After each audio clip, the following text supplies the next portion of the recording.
Hello and welcome to Upstack America's Oracle EBS Financials Functional Training.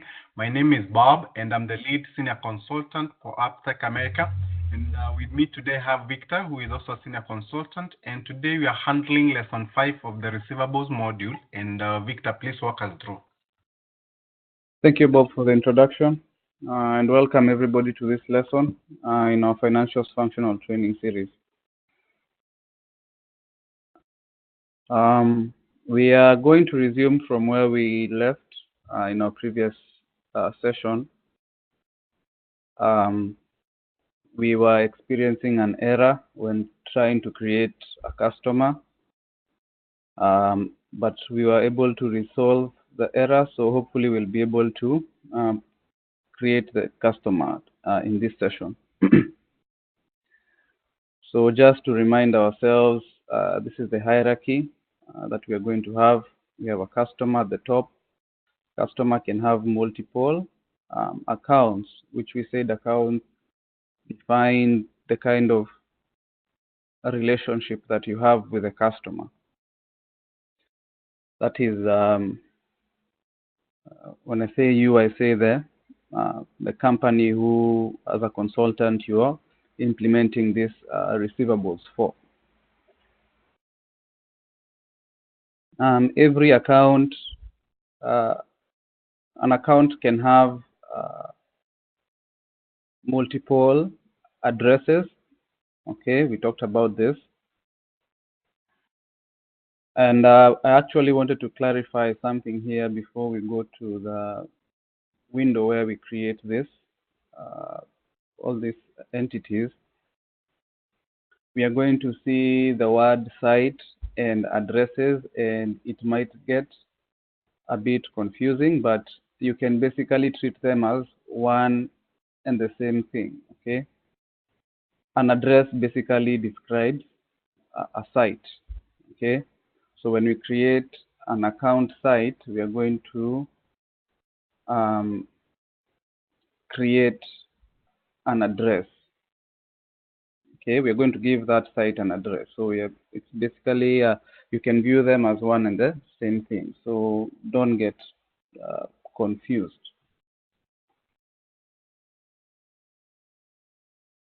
So we said that this is the kind of, sorry, my mouse is playing around. So this is the example we are going to use in our setup. Okay, we had already started. We are going to create this customer called Realmart Stores. We are going to start by creating one account. Okay, and then we are going to move on and see how we can create a second account. So I'm going to head on over to Oracle.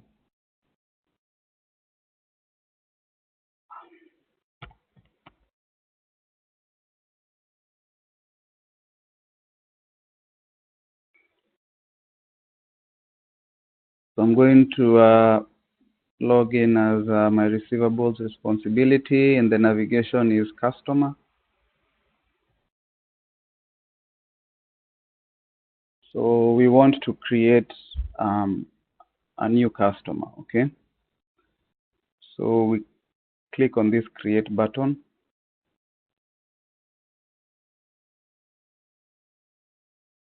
So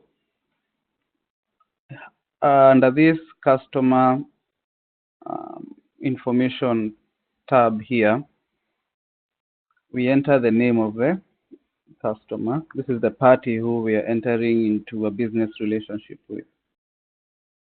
Okay,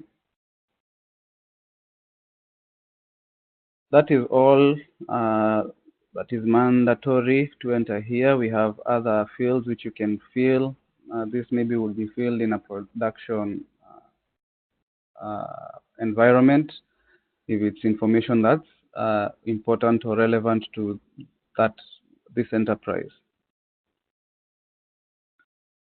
So under the next title here, account information, we can enter details about the account, which is what? The account, we said, describes the nature of the business relationship. So accounts can be what? We gave examples of a bank and its customers by using the very simple example of the types of accounts a customer can have at a bank, okay? Or you can define accounts by maybe the products that you're selling to the customer. So ours here, we can describe this as what? Maybe we can say warehouse construction. So we have entered that.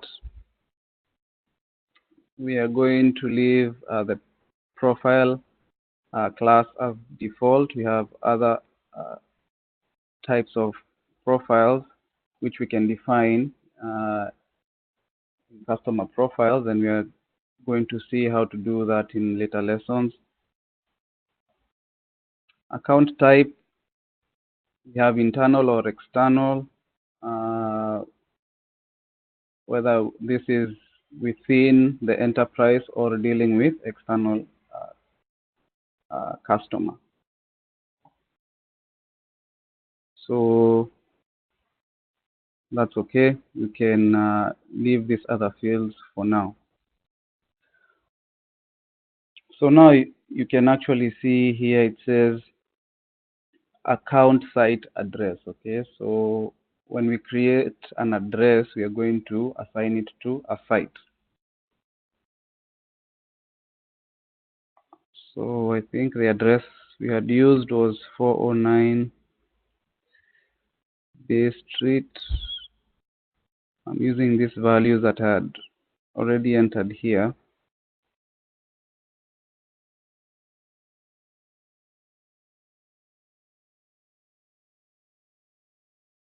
So we have entered details for the address, okay?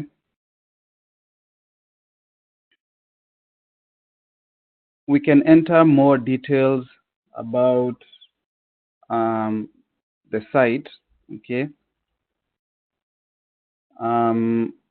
Such as operating unit. Why? Because sites are only viewed at the operating unit level. Remember, even when we were dealing with in payables, supplier sites could only be viewed at the operating unit level. All right. You have other details here, such as territory. You can enter this. It affects, for example, how things such as dates are printed on reports. Okay. So let's take a small break and we'll resume.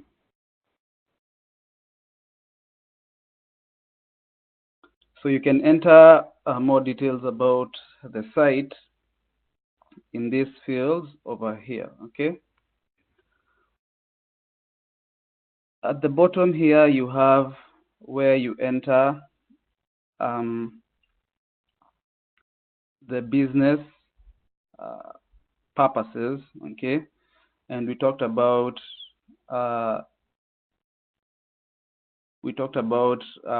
business, some of these business purposes, such as the ship to or the bill to address, okay? So we want this to be our bill to address, and we can also mark this as the primary address.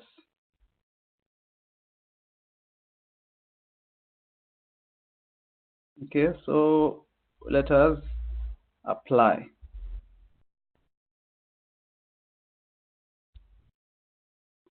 So we have this validation error for the address. We are going to ignore and press apply again. So now we have created a customer, okay? We have also created one account, okay?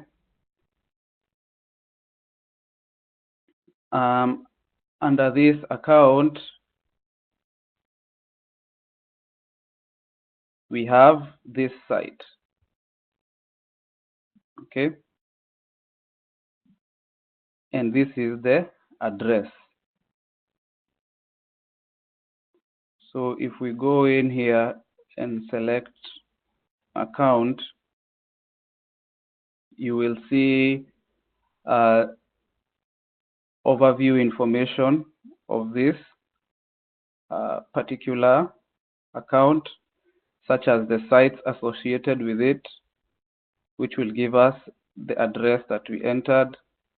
Okay, we'll have other profiles here. So I'm just showing you these tabs, but we are going to come back later and look at the changes we can make under some of these tabs. Okay, so we have our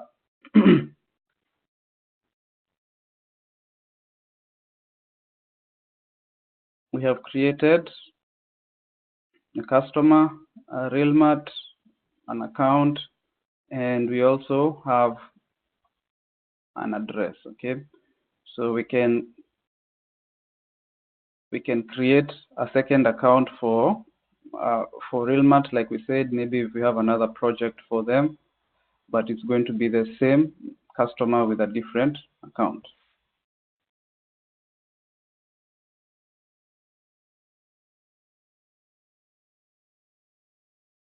I'm just going to press save.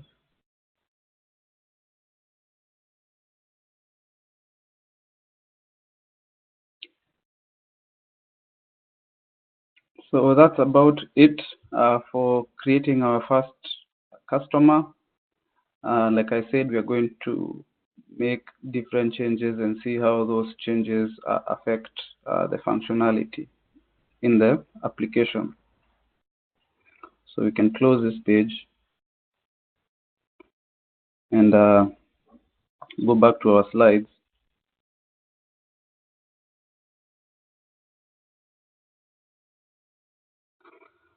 Now, we had also said that we want to talk about transaction hierarchy in receivables. Okay. This slide here is a representation of the transaction hierarchy in receivables. At the highest level, we have the batch. A batch will contain one or more transactions. Okay. Transactions will contain one or more lines, and lines will contain one or more distributions, right? So let's talk about each of these levels and what kind of information we enter here. So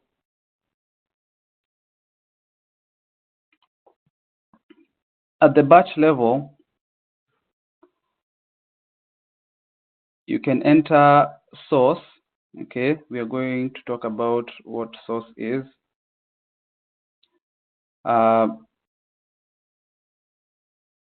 So source basically means how you're entering the transactions into receivables. You can have manual entry, or you can also have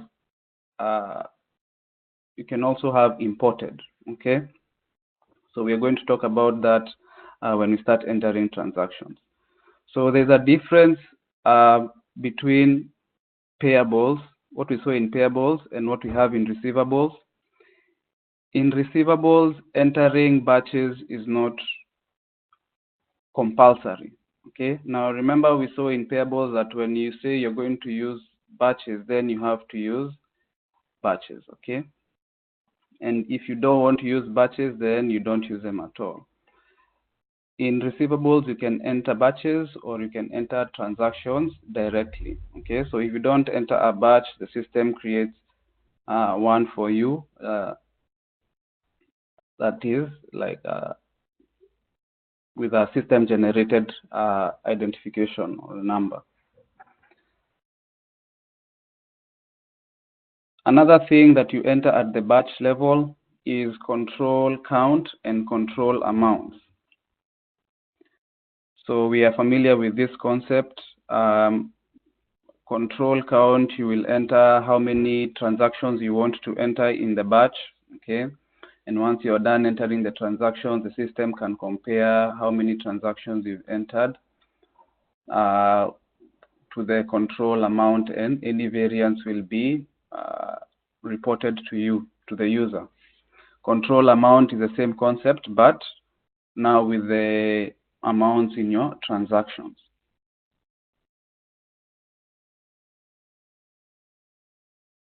Let's go to the transaction level.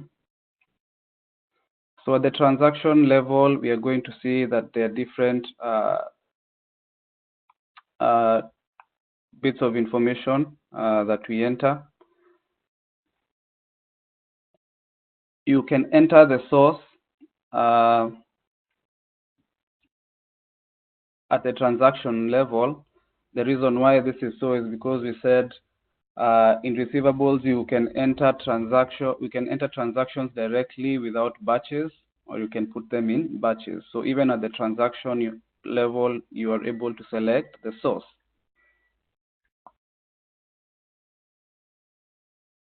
If you choose to enter batches, then the source defaults down to your transactions. Okay.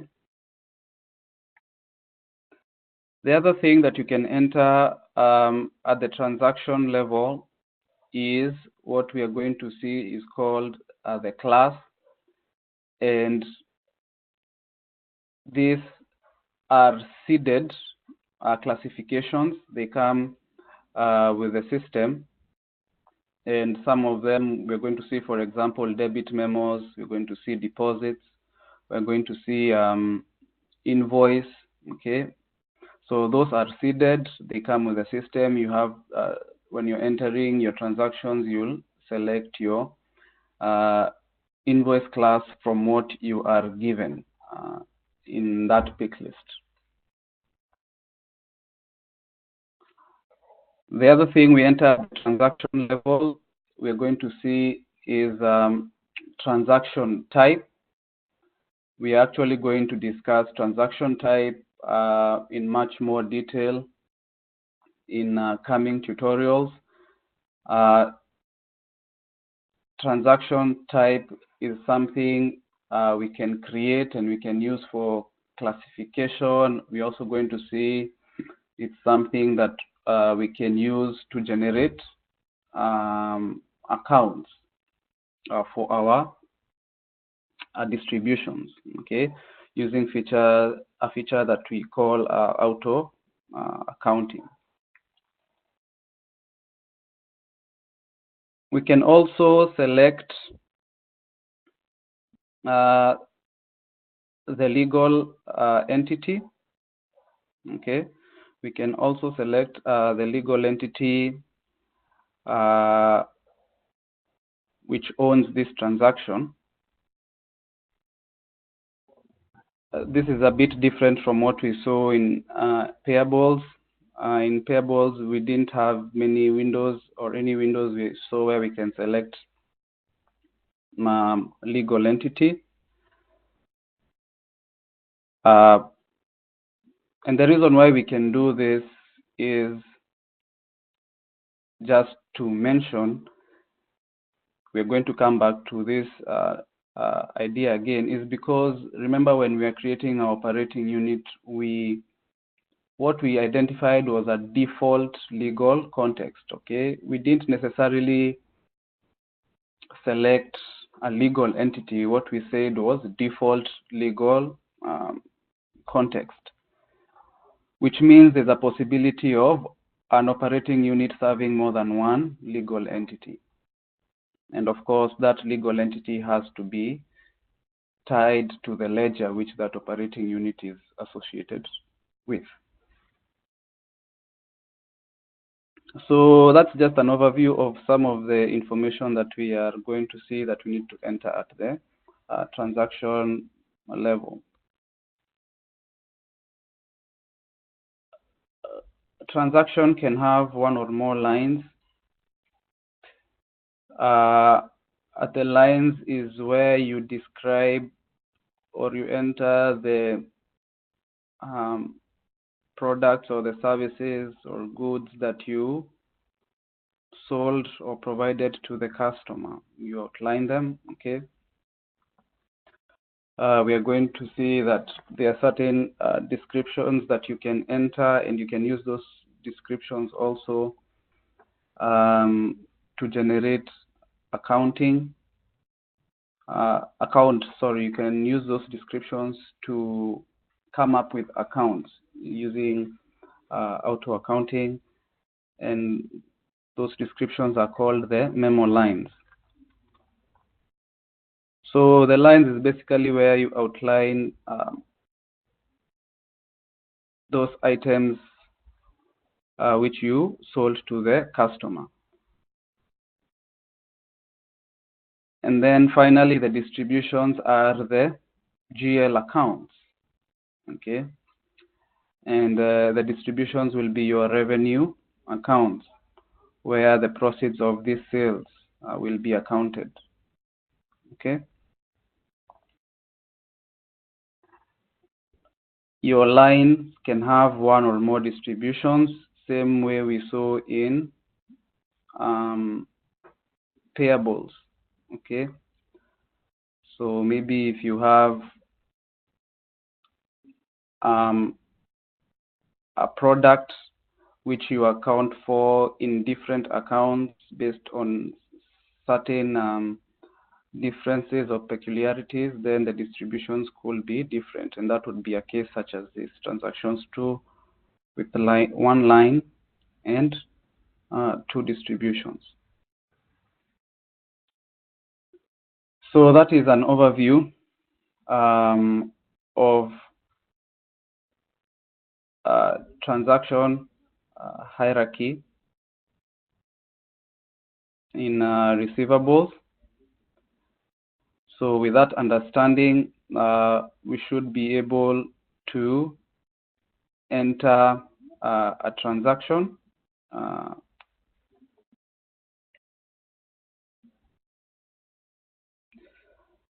Again, the navigation is pretty straightforward.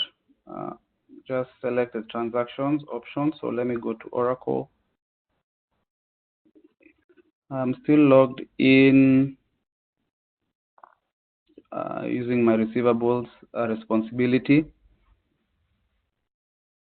So like we said, we can choose to use batches or enter transactions directly. So I'm going to enter using batches.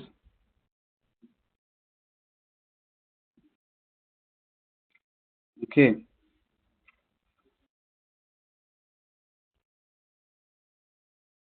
So this is the first field we talked about. We have the source. We said there are 2 types of sources, okay, manual and imported. I know what we see here on this pick list is different from what I am saying, but you can create sources, but those sources can either be of either of those 2 types, so imported or manual, okay? So these 2 sources have to be of manual type because they are available to us here to use when entering transactions manually. So for now, we are going to use this source manual other. Later, we are going to see how to create our own sources. The operating unit here is, of course, defaulted for you because of what you specified for your responsibility. This field is grayed out for the name, where I would have given this batch of ours a name. Reason being, the numbering for batches is automatic, so the name for this batch will be generated by the system once we create and save it. So we have the date for This is the system date showing here under the batch date. The GL date will be the accounting date. Status, this is something I didn't mention.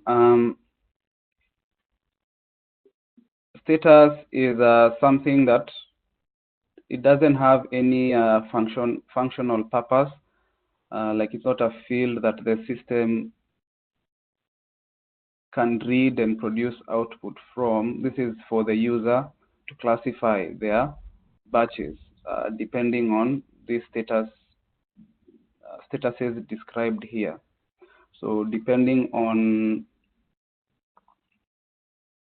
what you have done with your batch, you can assign to it a status here, and it will help the user for their own tracking purposes. Okay.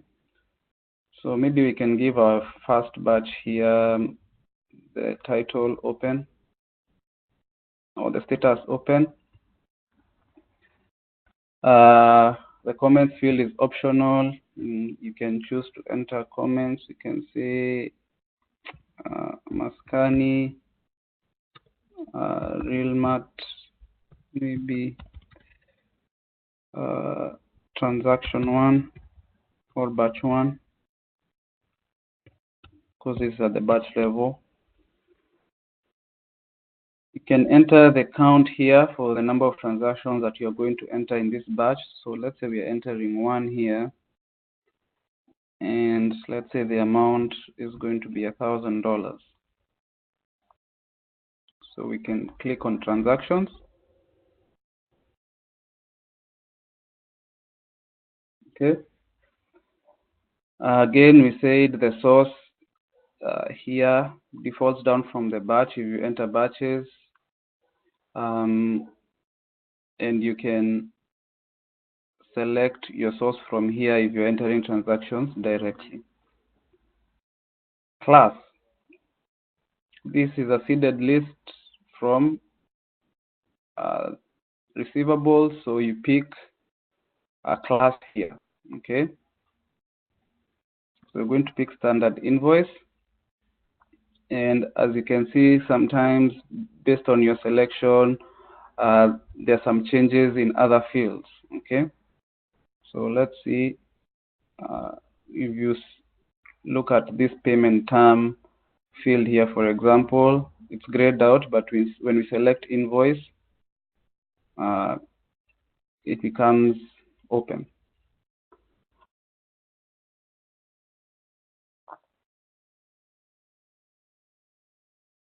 Type again, we said this is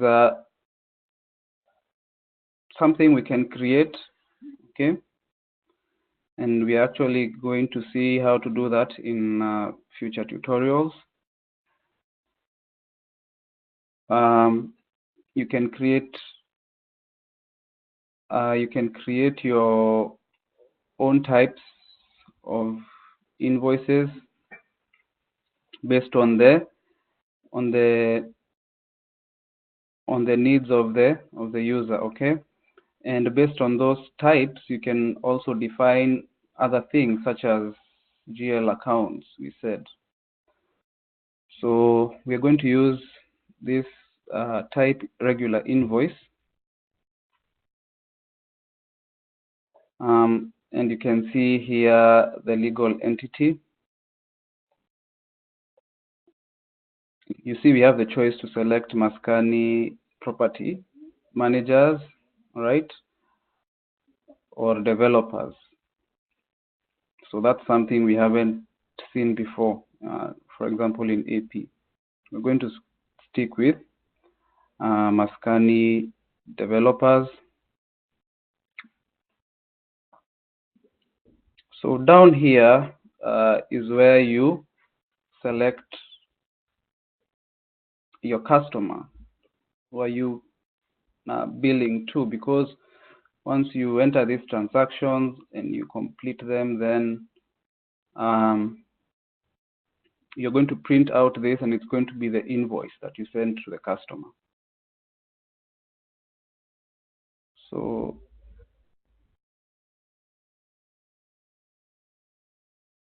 let's see.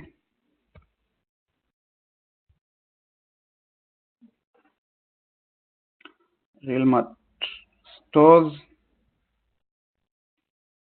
Once we enter that, this other information is populated from the customer details. Okay. So that is at the transaction level. We have also payment terms here, which you can select from. We're going to use the one that's selected for us here, which is net 30. Okay. Now we go to the lines. We can select line items here.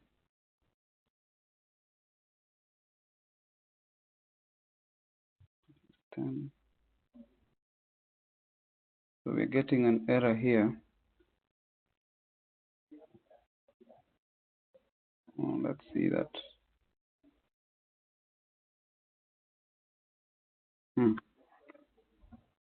For this location, you cannot derive a track stream. Okay. So let me see what is causing this error, and we will resume from there.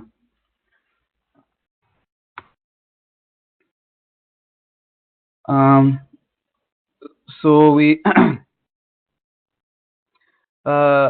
we took care of the error, and what we found out was that apparently receivables is validating these addresses, so we can't just make up addresses, at least not the city and the county.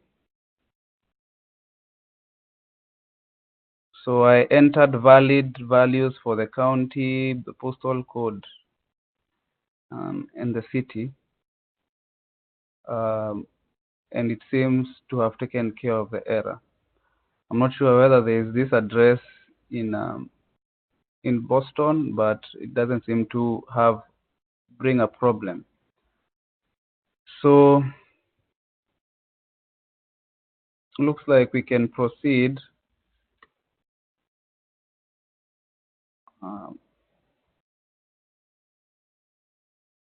So now I'm going to go to lines, and actually there was an error that I wanted to demonstrate. So let me see if I save this page and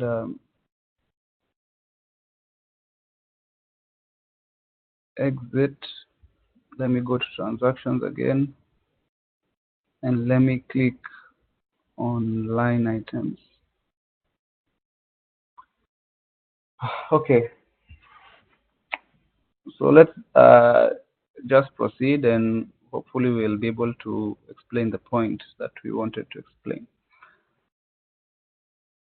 So here is where you enter information about the goods or services that you have sold.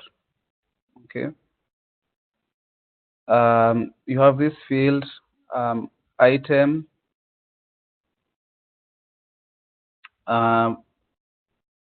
which doesn't have any values for us right now. This is a field whereby if you are using another system, such as maybe order management, okay, there are items that you can select that come from order management that will be available for you on this list, which you can define in order management, and those items will be available for you to pick from this list instead of entering information directly. So we don't have that, so we can't pick anything from here, and that list doesn't even contain any values for us. We have another field here,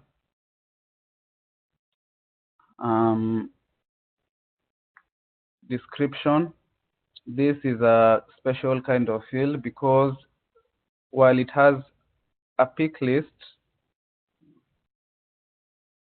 here, it also allows you to enter values directly. So I can say initial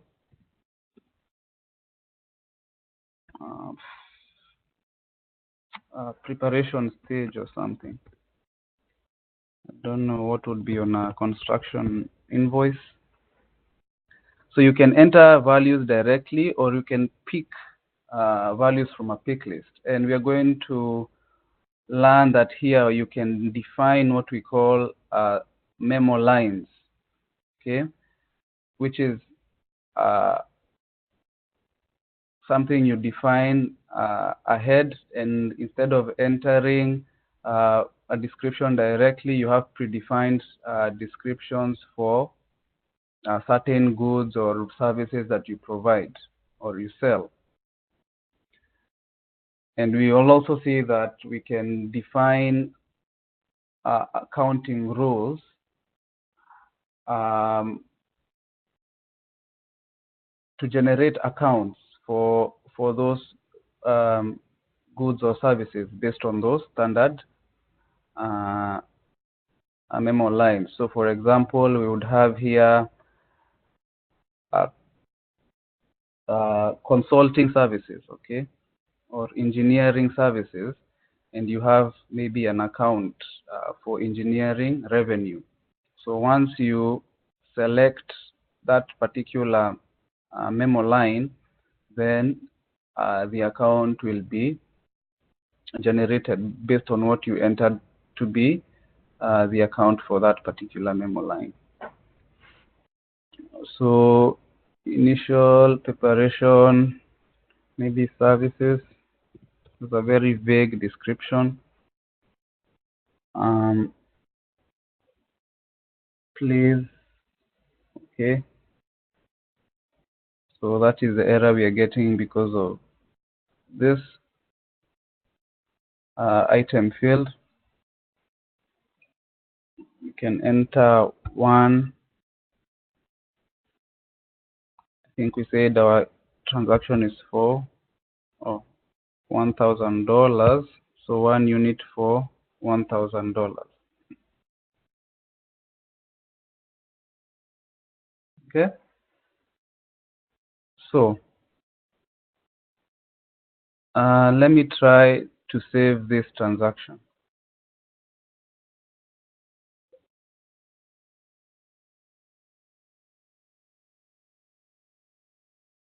So looks like it has saved, which is not what I wanted it to do, but that's fine. I thought it would give me the error again.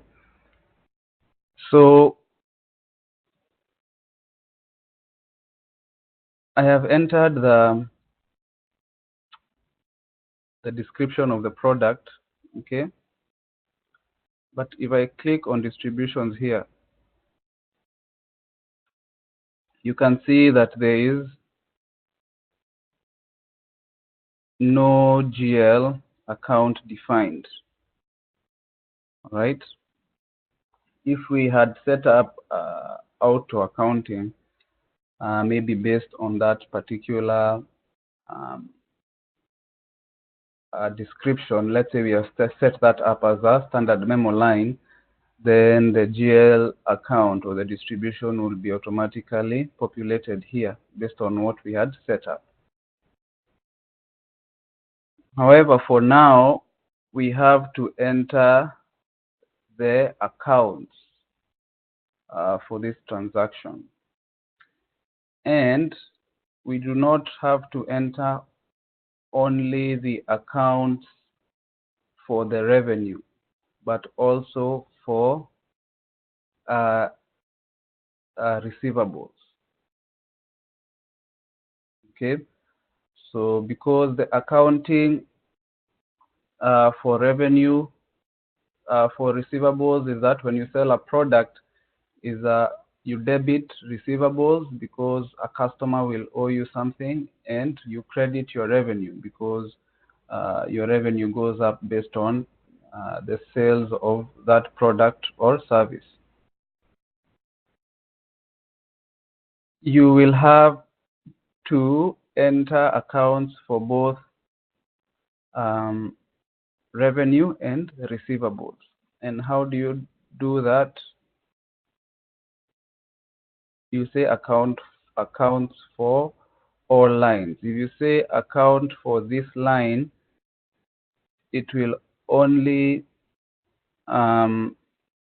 give you the option to enter the account for that particular line which we are entering there, initial preparation services. So remember, we can have more than one line in the transaction.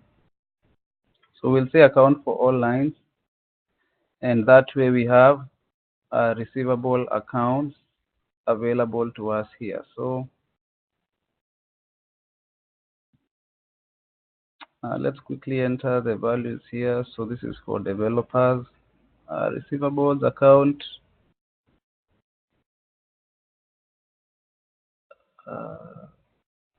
Let's use this default one.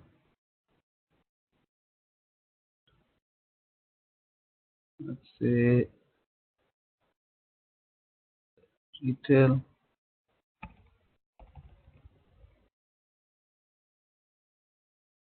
Okay. And then the revenue account.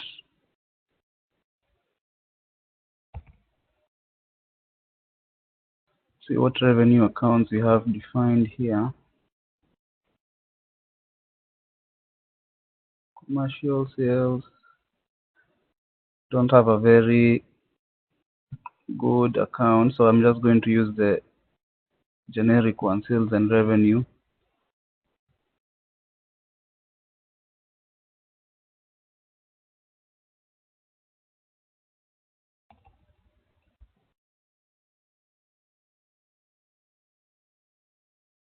Okay, so we have entered both sides of the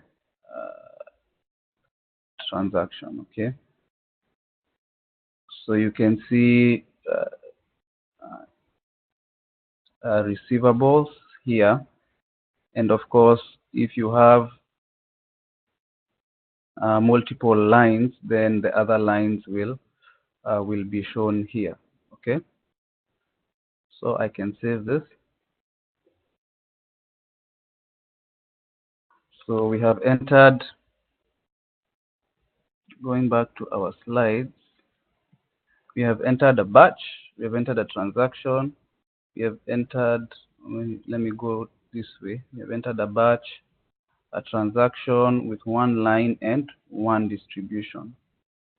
We don't count that the receivables as a distribution per se. So the distributions for the line. Okay.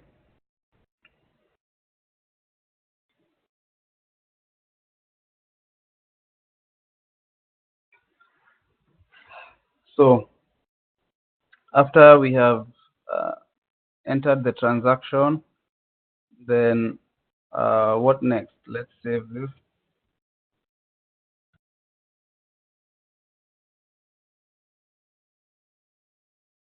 After we enter the transaction, we have to complete the transaction.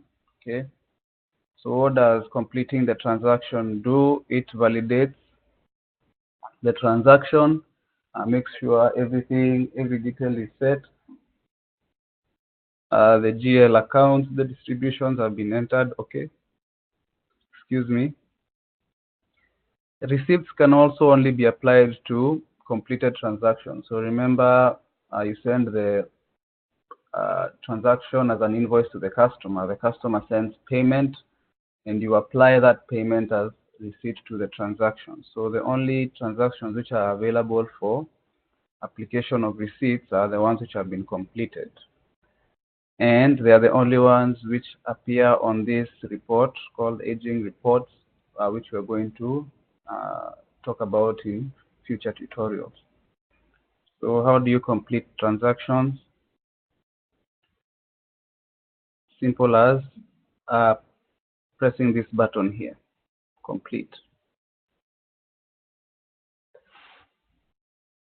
So I've been getting this error. I'm just going to click no. but that should do it. A transaction has been validated, and you can incomplete it if you want. So anyway, that's what we had planned for this session. And Bob, unless you have something to add, we can stop there. Thank you.